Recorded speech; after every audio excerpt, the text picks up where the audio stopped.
Let's go to New York City. Andrew Hafnor is there. Andrew was protesting earlier on the streets of the Big Apple. Andrew, thank you very much indeed. Just tell us more about your reasons for being out on the streets.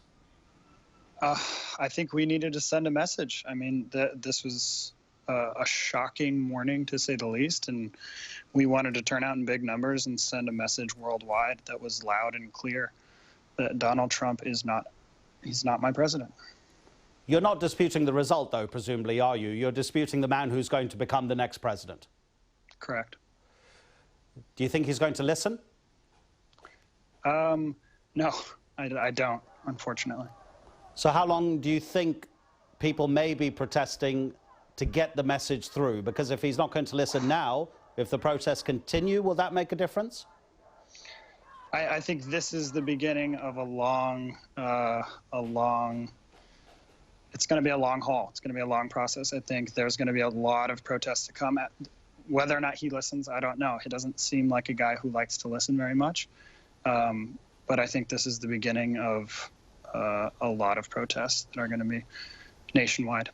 Looking amongst your fellow protesters, were you able to gauge some sort of average age? Would that give an indication of the feeling amongst certain age groups?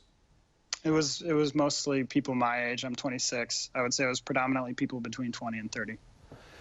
So you've got a lot more elections to come, Andrew. Do you think there's a problem with the system? Because as we're reporting, not all the votes have been counted, but it looks pretty certain Hillary Clinton is going to eventually gain more of the popular vote. But it's this whole system of winner takes all in the states in terms of the votes that go to the Electoral College. And that's what is putting Mr. Trump in the White House.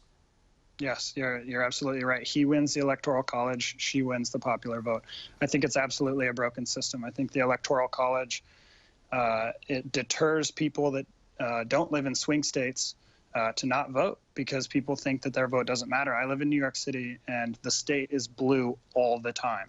I knew it was going to go to Hillary. There was no question about that. And I myself questioned, should I even turn up and vote? Is it worth me getting up at 6:30 in the morning when I have to be at work at 9 to go in and poll? So, yeah, I do. I think the Electoral College is broken.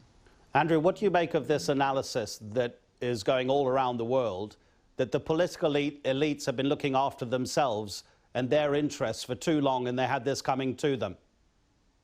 I mean, I think that's fair to say, but I think there's a race component, especially in the American race, that the American presidential race, that needs to be talked about more. I don't think people are talking enough about how much race was a factor in this.